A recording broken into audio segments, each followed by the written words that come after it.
જય માતાજી। સાવરણીના 8 ખાસ નિયમો જે પાડવાથી માતા લક્ષ્મી પ્રસન્ન થાય છે અને તમારા ઘરમાં સ્થિર લક્ષ્મીનો વાસ થાય છે। તો શું છે 8 નિયમો? ચાલો જાણીએ। પહેલું છે પલંગ નીચે સાવરણી ક્યારેય ના મૂકવી જોઈએ।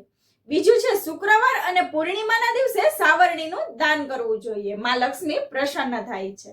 ત્રીજું છે સાવરણીને ક્યારેય ઊભી ન મૂકવી જોઈએ। અને ચોથું છે જ્યારે પણ તમે સાવરણી ખરીદવા નીકળો છો ત્યારે ખાસ આ 3 વાર હોવા જોઈએ, શુક્રવાર, શનિવાર અને રવિવાર સાવરણી ખરીદવાના આ દિવસો મનાય છે। પાંચમું છે અમાવસ્યા અને પૂર્ણિમાના દિવસે નવી સાવરણીનો ઉપયોગ કરવો જોઈએ। છઠ્ઠું છે સાવરણી રાખવાની પણ દિશા હોય છે અને એ દિશા છે દક્ષિણ અને પશ્ચિમ। સાતમું છે રાત્રિના સમયે ઘરની અંદર ભૂલથી પણ ઝાડુ ન કાઢવું જોઈએ। અને છેલ્લે આઠમું છે જ્યારે પણ કોઈ ઘરની બહાર જાય ત્યારે તરત જ ઝાડુ ન કાઢવું જોઈએ, તેનાથી કાર્યમાં વિઘ્ન આવી શકે છે। તો આટલી બાબતોનું જરૂરથી ધ્યાન રાખવું। જય માતાજી।